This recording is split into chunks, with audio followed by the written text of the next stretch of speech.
Hello guys, nandito tayo ngayon sa isang restaurant. So dumating na tayo for our By Beach kung tawagin nga nila. Are pobre. Jo bayo. Chal. Allah pobre bab. Ay. Pobre. Are pobre taki-taki dyan sa tame papa. So meron tayo ditong papa, then meron tayo ditong manchos. And what Ivan is eating? Ivan, what are you eating? Ala, meron papad si Ivan.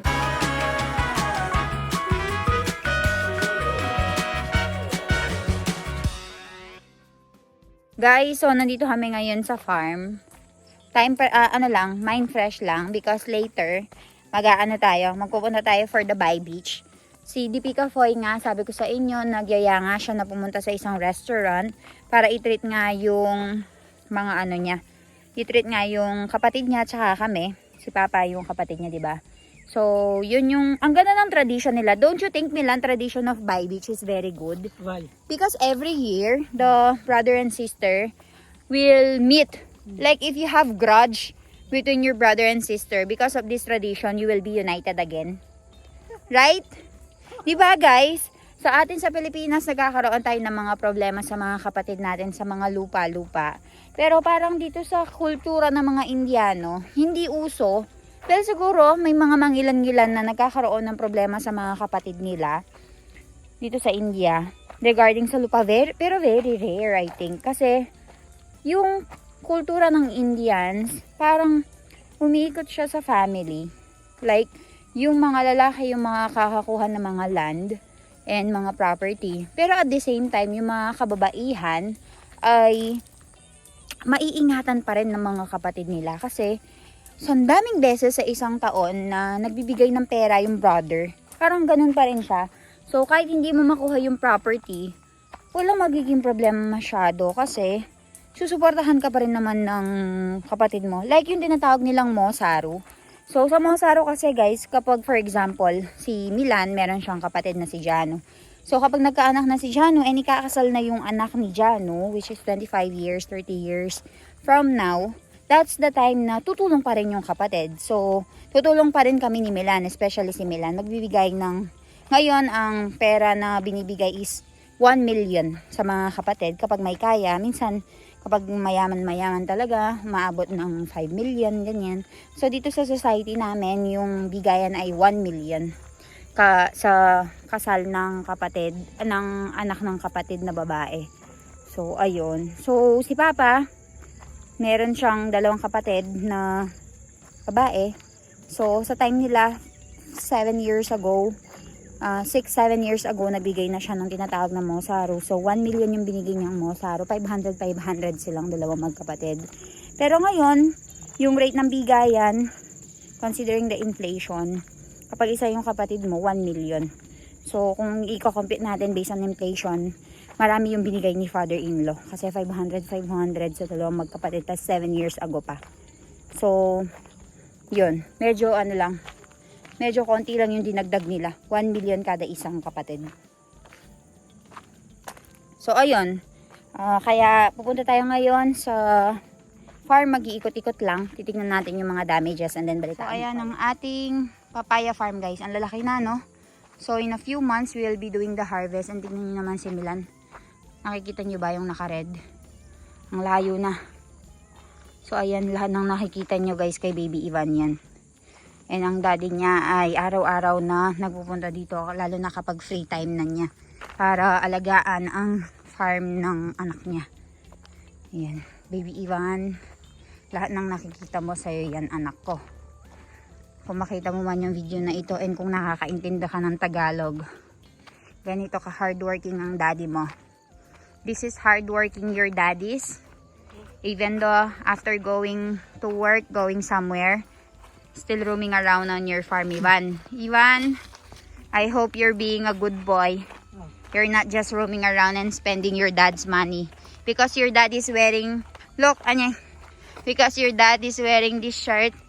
Look, your dad is wearing this shirt. This is my Your mom is wearing this shirt, these pants. Farm clothes daw. So, let's go. And today also, guys, wala tayong sasakyan. So, it's either manghihiram tayo ng sasakyan ng ibang tao or magbabike tayo. Pero ayoko kasing dalhin sa bike si Baby Ivan. Very dangerous. Pero kung wala na talagang choice, let's see. Baka, very big na yung mga papaya! Very big. How many months before it's, Ripe? Ripe and harvest?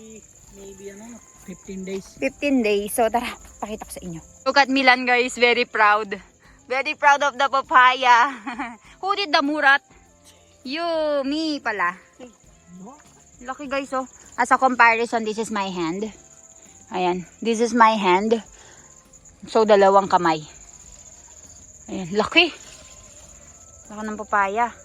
For this one, guys, we'll go sa... Which one, Milan? The other papaya, the other banana farm na?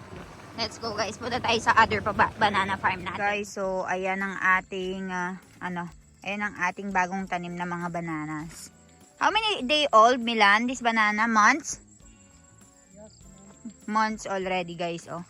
Alam nyo ba, guys, ang ganda ng bagong iPhone 17 na to. So 17 Pro Max specifically. Kasi totoo lang, medyo night na, no, Milan? It's already night right now. Still you can see properly in the cellphone. Look, Milan. But if you will compare an iPhone 14 Pro Max, I will show you. Give me the iPhone 14 Pro Max. Let's give comparison. So I gave Milan the hand-me-down. No, I will show it in this camera. So, because look, oh, in this camera. I think same. No, look how clear is it. Look. See? Can you see the difference? Look, I'll show you. Guys, look. Same to same? No, it's much more clearer here. Look. See? Can you see? Yes. See? That's the difference. Mummy, ave apra खाइया बाई बीच करवा अवे आपरा दीपिका फोई છે ને હોટેલ મે લાવ્યા છે ઘરે નહીં બનાવવાનું ખાલી હોટેલ જવાનું એમ ચાલો તા આપણા અંદર જવું છે ખાવાનું શું જોવે છે આજે પનીર કે શું જોવે છે એ લોકો મંગાવશે તે ને આપણા ખાલી ખાવાનું આપણે આજે તો so ઓર્ડર નહીં કરો અમે order નહીં કરવાનો. Chalo guys, nandito tayo ngayon sa isang restaurant. So dumating na tayo for our Bay Beach kung tawagin nga nila. So ayan, nandito tayo ngayon sa isang hotel ngayon dito. So ang magpupunta nandito kami ngayon sa Bay Beach na sinet up ni DP Cafoy naman. Since Nita Foy is already in Canada. So DP Cafoy setting up this Bay Beach para dito kumain. Papa, kemcho? મજા Kama pranya gya? Bay Beach કરવા Bay Beach. So, yan. યાર ખાવાના બનાવવું પડે છે હોટલ પર. So, ganun yung ginagawa ng mga tao dito. Instead of cooking at house, nagpupunta na lang sila sa mga hotel and restaurants para kumain, para hindi na mapagod. So, ayan, balitaan ko kayo later. Jeje karo ne? Jeje karo, jeje. Are bap, re bap. Chachi, chal. Karne? Kar. Na, એ નહીં કરે. ચાલ. કર. ચાલો. જે કેવી રીતે કરવાનો? ચાલ. જે. અરે બાપ રે. જો ભાઈઓ. ચાલ. અલ્લાહ બાપ રે બાપ.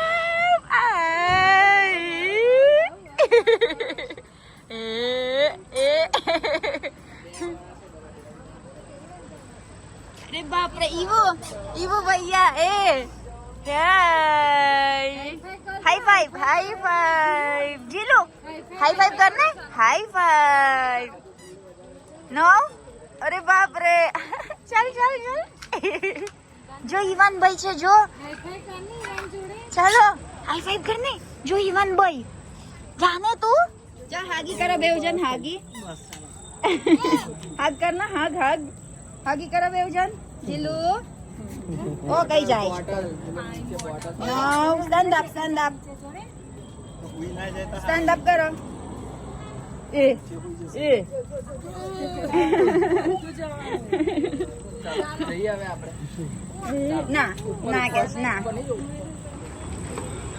Tara guys, let's go inside. Yan, let's go, Ivo. Jaja. Jaja. So, dito daw tayo kakain ng ating lunch. I mean dinner. Let's go.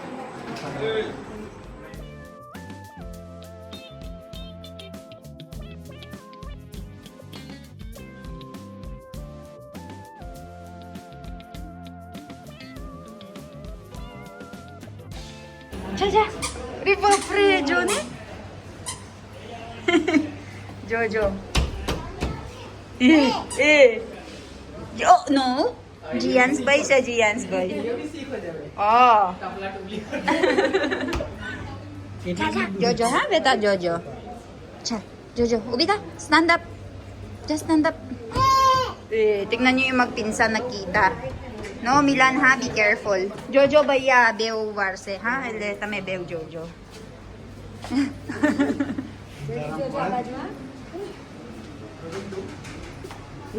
Nakita ang magpinsan, cousins.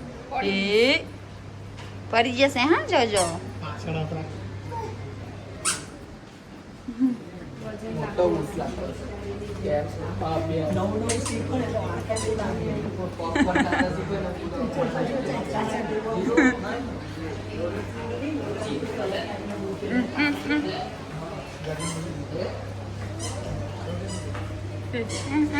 Tingnan nyo guys, oh, nag-iikot-ikot. Kay Jaish. Kay Jai to.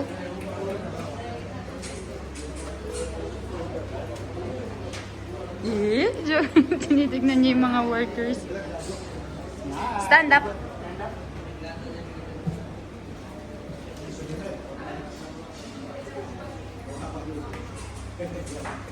Chal, stand up. Chalay.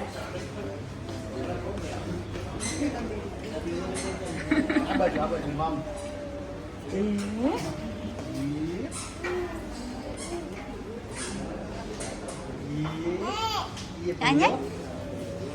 Hi Karawada. Hi. Hi. Chal. So, tignan nyo guys, dahil nakakapaglakad na siya. Ang hilig niyang nag-iikot-ikot, ang hilig niyang naglalakad-lakad. So, kasama natin ang buong family. So, order na sila. And kami dito ay nilalaro namin si Ivan. Jojo, hello na, Ivan?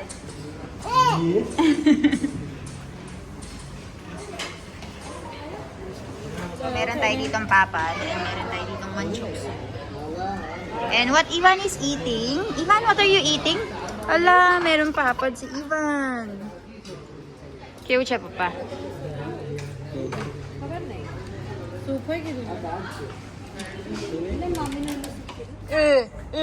Chal. Chaju. Chalay. Laylo, Ivan, chal. Chal. Oy. Anyay.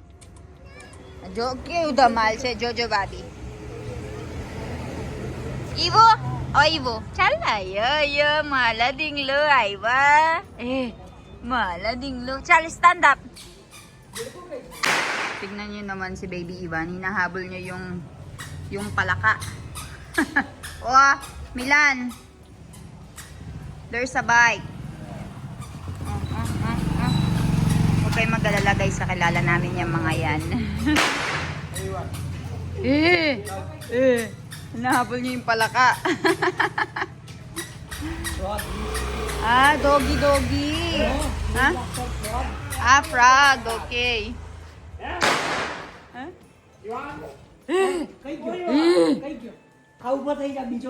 Chala, bijo. Aywa, Dirko. Odas. Dirko. Tuwe Dirko banigyo. Odas. Chala, jo Dirko, chal. Bobadu che, jo anya Dirko che bobadu ja. Chal Dirko, kai che Dirko. Odas. Jo. Stand up karo. Anyay, Jo. Anyay.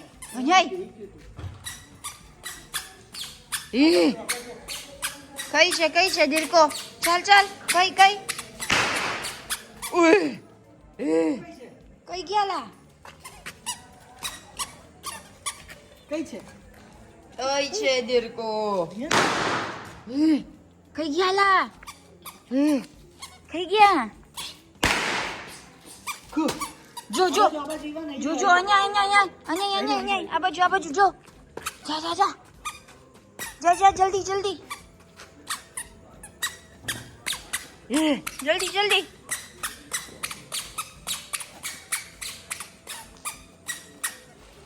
dirty naman guys habang pinapakain ng biyanan ko kapag ako yung magpapakain kay Ivan guys hindi yan kakain maghahanap siya ng lele. Ayan. So, ganyan siya pinapakain. Hala, Dirko. Ivan, tayo, Dirko siya, Jo. Chal, anyay. Dirko. Hey, chal. Tayo, Jo. Konche. Yung kanino niya. Konche, Ivan, Jo. Chal, stand up ka ra. Stand up. Chal, stand up. Stand up ka ra, beta. Batay. Stand up. Chalo, stand up tayo, Jo. Chalo, ha, para Dirko hodwanan siya, chal. Stand up. Chal, dirty. Tignan nyo naman ang anak ko guys. Napadpad na dyan. Tignan nyo. Sige. Hinihintay ko lang na mapagod para bihisan ko na. So, everyday, ganyan silang mag-ama.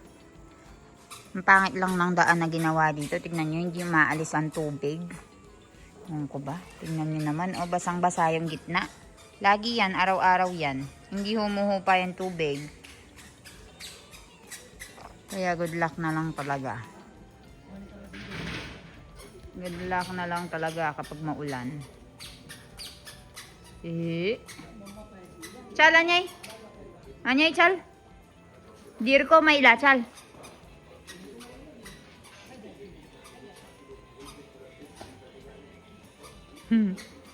Nagbasa.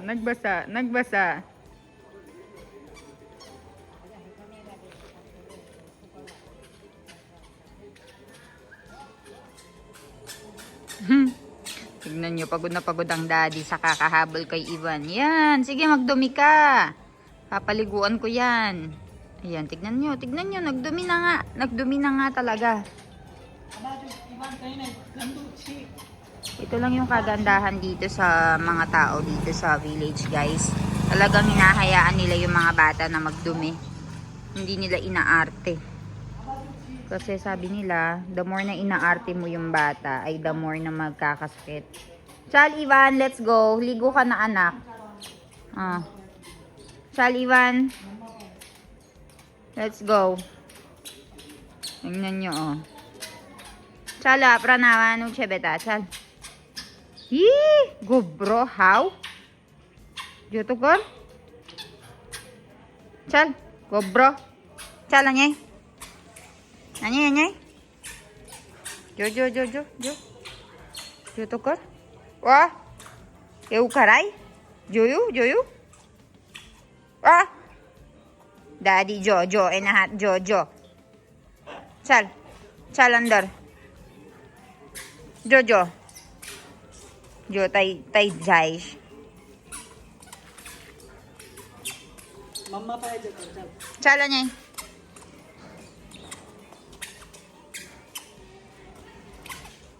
Chal anyay. Chal pranawa na siya bito. Chal. 9 30 60